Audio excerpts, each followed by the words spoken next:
Kisah nyata ini terjadi di Jacksonville, Florida. Pada 3 November 1998, Sheila Clifton menghubungi 911 untuk melaporkan kehilangan anak perempuannya yang berumur 8 tahun bernama Maddie. Saat itu Joshua sendirian di rumah ketika Maddie datang dan mengajak bermain. Sebelum kejadian sadis itu, awalnya Maddie mendatangi Joshua yang saat itu berusia 14 tahun, yang juga merupakan tetangganya, untuk mengajak bermain baseball.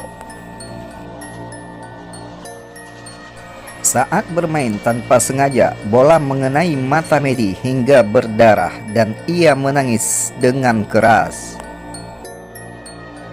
Untuk menenangkan Maddie, Joshua menariknya secara paksa masuk ke dalam rumah hingga tidak sengaja celananya terlepas.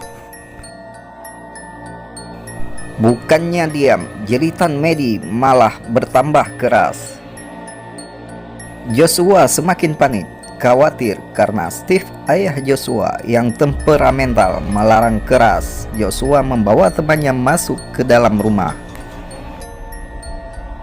Saat kepanikan semakin menjadi, Joshua lalu meraih tongkat bisbol dan memukul Maddie di kepala hingga luka parah. Joshua mengira kalau Maddie saat itu telah tewas dan ia menyembunyikan tubuh Maddie di bawah kasur.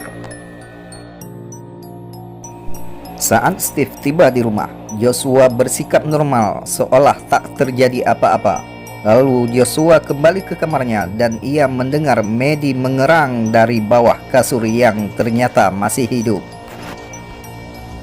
Joshua lalu membawanya keluar dan menusuknya 11 kali hingga benar-benar tewas dan mayatnya dikembalikan ke bawah kasur.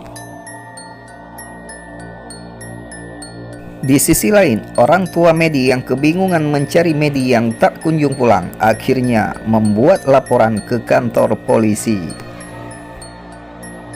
Polisi setempat langsung melakukan pencarian yang juga dibantu oleh tetangga-tetangga terdekat, namun tak menemukan hasil.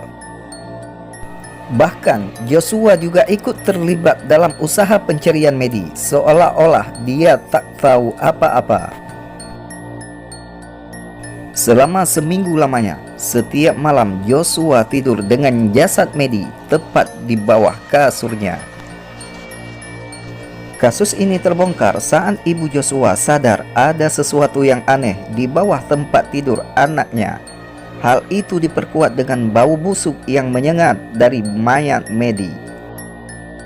Dan betapa kagetnya ibu Joshua menemukan mayat Maddie di bawah kasur anaknya. Singkat cerita, Josh Phillips pun ditangkap dan diadili. Di pengadilan Joshua terbukti bersalah. Karena saat melakukan pembunuhan sadis itu, Joshua masih berusia 14 tahun. Akhirnya, hakim menjatuhkan hukuman seumur hidup.